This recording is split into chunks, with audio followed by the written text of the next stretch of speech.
या देवी सर्वभूतेषु शक्तिरूपेण संस्थिता नमस्तस्यै नमस्तस्यै नमस्तस्यै नमो नमः। श्री दुर्गायै नमः। सप्तम अध्याय चंड और मुंड का वध। मैं मातंगी देवी का ध्यान करता हूँ। वे रत्नमय सिंहासन पर बैठकर पढ़ते हुए तोते का मधुर शब्द सुन रही हैं। उनके शरीर का वर्ण श्याम है। वे अपना एक पैर कमल पर रखे हुए हैं तथा कल्हार पुष्पों की माला धारण किए वीणा बजाती हैं। उनके अंग में कसी हुई चोली शोभा पा रही है। वे लाल रंग की साड़ी पहने हाथ में शंखमय पात्र लिए हुए हैं। उनके बदन पर मधु का हल्का हल्का प्रभाव जान पड़ता है और ललाट में बेंदी शोभा दे रही है। ऋषि कहते हैं, तदंतर शुंभ की आज्ञा पाकर वे चंड मुंड आदि दैत्य चतुरंगिणी सेना के साथ अस्त्र शस्त्रों से सुसज्जित हो चल दिए। फिर गिरिराज हिमालय के सुवर्णमय ऊंचे शिखर पर पहुंचकर उन्होंने सिंह पर बैठी देवी को देखा। वे मंद मंद मुस्कुरा रही थी। उन्हें देखकर दैत्य लोग तत्परता से पकड़ने का उद्योग करने लगे। किसी ने धनुष तान लिया, किसी ने तलवार संभाली और कुछ लोग देवी के पास आकर खड़े हो गए। तब अंबिका ने उन शत्रुओं के प्रति बड़ा क्रोध किया। उस समय क्रोध के कारण उनका मुख काला पड़ गया, ललाट में भौहें टेढ़ी हो गईं और वहां से तुरंत विकराल मुख वाली काली प्रकट हुई जो तलवार और पाश लिए हुए थी। वे विचित्र खड्गवांग धारण किए और चीते के चर्म की साड़ी पहने नर मुंडों की माला से विभूषित थी। उनके शरीर का मांस सूख गया था, केवल हड्डियों का ढांचा था जिससे वे अत्यंत भयंकर जान पड़ती थीं। उनका मुख बहुत विशाल था। जीभ लपलपाने के कारण वे और भी डरावनी प्रतीत होती थीं। उनकी आंखें भीतर को धसी हुई और कुछ लाल थी। वे अपनी भयंकर गर्जना से संपूर्ण दिशाओं को गुंजा रही थी। बड़े बड़े दैत्यों का वध करती हुई वे कालिका देवी बड़े वेग से दैत्यों की उस सेना पर टूट पड़ी और उन सबको भक्षण करने लगी। वे पार्श्व रक्षकों, अंकुशधारी महावतों, योद्धाओं और घंटा सहित कितने ही हाथियों को एक ही हाथ से पकड़कर मुंह में डाल लेती थी।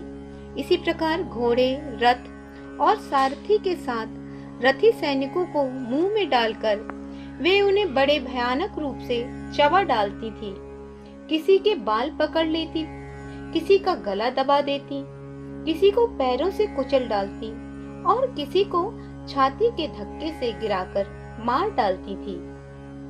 वे असुरों के छोड़े हुए बड़े बड़े अस्त्र शस्त्र मुंह में पकड़ लेती और रोष में भरकर उनको दांतों में पीस डालती थी। काली ने बलवान एवं दुरात्मा दैत्यों की वह सारी सेना रौंद डाली, खा डाली और कितनों को मार भगाया। कोई तलवार के घाट उतारे गए, कोई खड्गवांग से पीटे गए और कितने ही असुर दांतों के अग्रभाग से कुचले जाकर मृत्यु को प्राप्त हो गए। इस प्रकार देवी ने असुरों की उस सारी सेना को क्षण भर में मार गिराया। यह देख चंड उन अत्यंत भयानक काली देवी की ओर दौड़ा तथा महादैत्य मुंड ने भी अत्यंत भयंकर बाणों की वर्षा से तथा हजारों बार चलाए हुए चक्रों से उन भयानक नेत्रों वाली देवी को आच्छादित कर दिया। अनेकों चक्र देवी के मुख में समाते हुए ऐसे जान पड़े मानो सूर्य के बहुतेरे मंडल बादलों के उदर में प्रवेश कर रहे हों।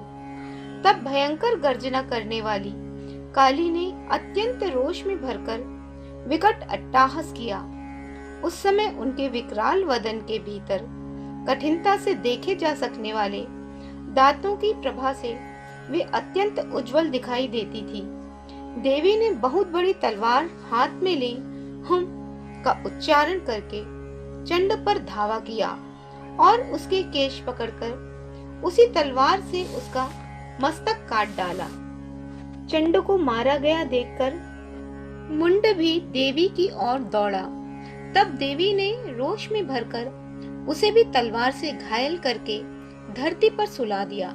महापराक्रमी चंड और मुंड को मारा गया देख मरने से बची हुई बाकी सेना भय से व्याकुल हो चारों ओर भाग गई।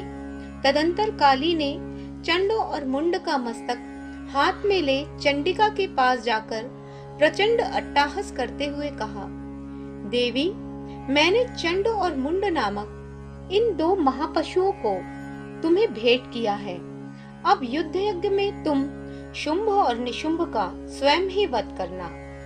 ऋषि कहते हैं, वहां लाए हुए उन चंड मुंड नामक महादैत्यों को देखकर कल्याणमयी चंडी ने काली से मधुर वाणी में कहा, हे देवी, तुम चंड और मुंड को लेकर मेरे पास आई हो, इसलिए संसार में चामुंडा नाम से तुम्हारी ख्याति होगी। इस प्रकार श्री मार्कंडेय पुराण में सर्वाणिक मतवंतर कथा के अंतर्गत देवी महात्म्य में चंड मुंड वध नामक 7वां अध्याय पूर्ण हुआ।